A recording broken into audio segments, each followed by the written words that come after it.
बिस्मिल्लाहिर्रहमानिर्रहीम अस्सलाम वालेकुम। मैं हूं अदील वड़ाइच। वज़ीर-ए-आज़म इमरान ख़ान और उनकी टीम एक ऐसा सिस्टम लाने में कामयाब होते नज़र आ रहे हैं जो गुज़िश्ता 15 बरसों से ज़ायद अरसे में इम्प्लीमेंट नहीं हो पा रहा था, और इसकी इम्प्लीमेंटेशन ना होने की राह में ज़ाहिर माफिया रुकावट था, बहुत सारे और फैक्टर्स थे, इसमें अदालतों में हुक्म इम्तना भी थे।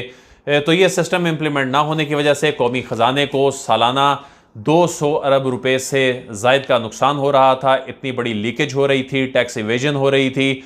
जब हम करप्शन की बात करते हैं, जो कि मौजूदा हुकूमत का जो मंशूर में जो सरफहरिस्त चीज़ है जी, करप्शन को रोकना है, तो वो तो चंद अरब रुपए की करप्शन अगर किसी सियासतदान की निकल आती है, केस चलता है, शोर मचता है, सज़ा होती है, फिर भी रकम वापस नहीं आती, आगे अपीलों में मामलात चले जाते हैं। तो ये तो वो चीज़ है 200 अरब रुपए से ज़ायद की जो लीकेज हो रही है, जो आंखों के सामने हो रही है, लेकिन सिस्टम की बेबसी ऐसी है कि इस पर कोई हाथ नहीं डाल रहा था। तो इसके तदारुक के लिए एक ऐसा सिस्टम जो है अब इम्प्लीमेंट होने जा रहा है कि अब 1 से 2 माह की दूरी पे ये मामला रह गया। FPR ज़राए ये बता रहे हैं। ये सिस्टम है ट्रैक एंड ट्रेस सिस्टम, और ये यूं तो जो मैन्युफैक्चरिंग जो यूनिट्स हैं मुख्तलिफ सेक्टर्स के, उन पर लगना है, उनमें इसकी तनसीब होनी है, उससे इसकी टैक्स चोरी रुकेगी किस तरह, वो सारा सिस्टम क्या होगा वो भी आपको बताऊंगा। लेकिन 4 मेजर सेक्टर जो हैं उनको आइडेंटिफाई किया गया है इब्तदाई तौर पर।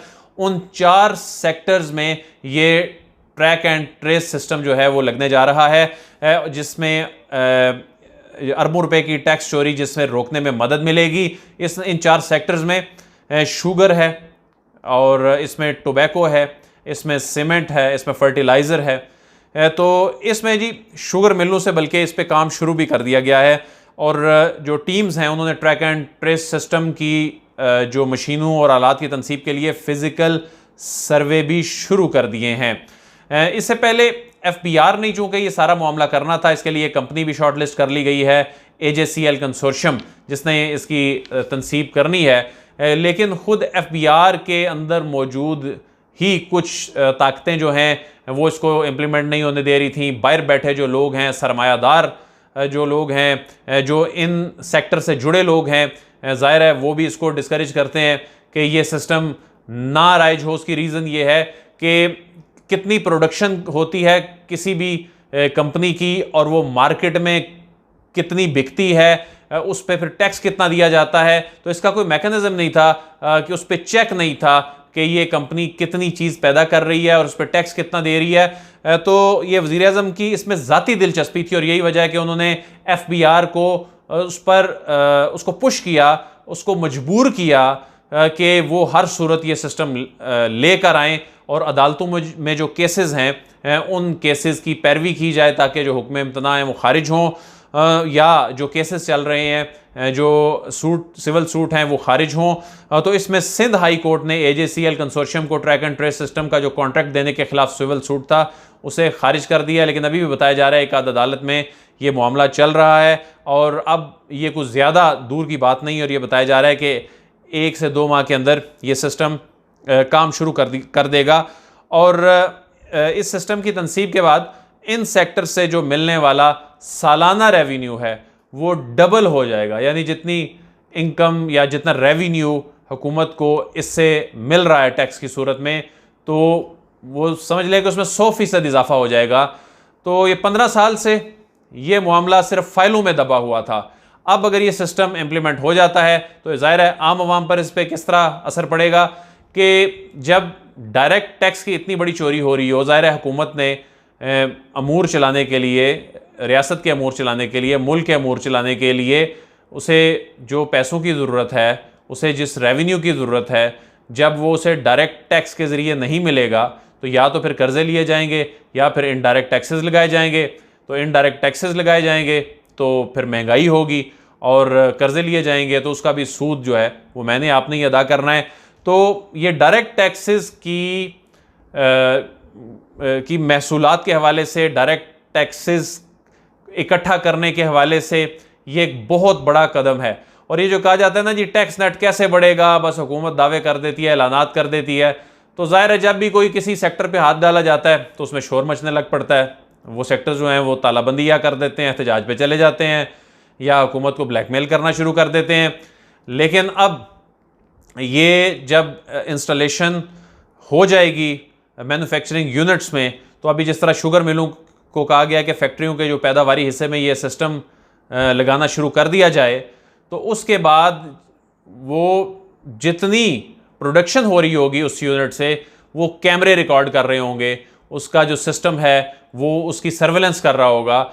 और इसी कंपनी को ये कहा गया है कि ये कंपनी कोड भी लगाएगी, जो टैक्स का कोड होगा जिस प्रोडक्ट पे लगा होगा सिर्फ वही मार्केट में बिकेगी। इसमें होगा ये कि जब ये सिस्टम नाफिज हो जाएगा तो एफबीआर एक तारीख का ऐलान करेगी।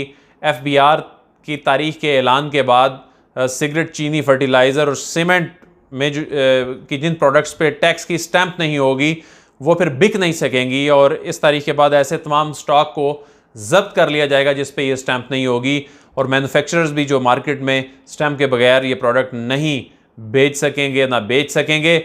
और इस सिस्टम में कम से कम ह्यूमन इसका कोई इंटरेक्शन होगा। यही वजह है कि ज़ाहिर है इसमें करप्शन नहीं आ सकेगी। अगर कोई गठजोड़ करके फिर भी इस सिस्टम को बाईपास करने की कोशिश करे तो ऐसा नहीं होगा। कंप्यूटराइज सिस्टम होगा, ऑटोमेटेड सिस्टम होगा, तो इस पे ह्यूमन इसमें मुदाखलत वो बहुत कम होगी। कहा जा रहा है कि ना होने के बराबर होगी, जिसकी वजह से इसमें कोई करप्शन या कोई ऐसी चीज़ नहीं होगी। तो इससे सेल्स की जो अंडर रिपोर्टिंग होती है, यानी कहा जाता है जी सेल कम हुई है, तो यही वजह है फिर टैक्स कम देना पड़ता है। तो सेल्स की अंडर रिपोर्टिंग, इसको रोका जा सकेगा, रेवेन्यू की लीकेज को रोका जा सकेगा, और जो ड्यूटीज़ और टैक्स की जो प्रॉपर अदायगी है इसको यकीनी बनाया जा सकेगा। तो जब मुख्तलिफ अदालतों में स्टे होते हैं इन बड़े बड़े प्रोजेक्ट्स के हवाले से, तो जब तक हुकूमतें उसमें दिलचस्पी ना लें, जब तक मुतल्लिका इदारे उसमें दिलचस्पी ना लें, तो वो मामलात यूं ही फाइलों में दबे रहते हैं या अदालतों में पेंडिंग रहते हैं। तो एफबीआर भी खुद इसमें दिलचस्पी नहीं लेता था। तो जब हुकूमत का सरबरा इसमें दिलचस्पी ले रहा है और इस पर पूछगछ करते हैं वो एफबीआर हुकाम से, ये जो कहा जाता है जी एफबीआर का आई रोज़ चेयरमैन तब्दील कर दिया जाता है, तो रीजंस भी ये हैं कि जब सिस्टम रिस्पॉन्ड नहीं कर रहा उस पेस के मुताबिक जो इमरान खान ने सेट की है, तो फिर ज़ाहिर है सरबराहान जो हैं वो तब्दील करने पड़ते हैं। और उसमें बड़ी वजूहात यही हैं कि इस तरह की जब रिफॉर्म्स लाने की कोशिश की जाती है तो उसमें बड़ी रुकावटें आती हैं।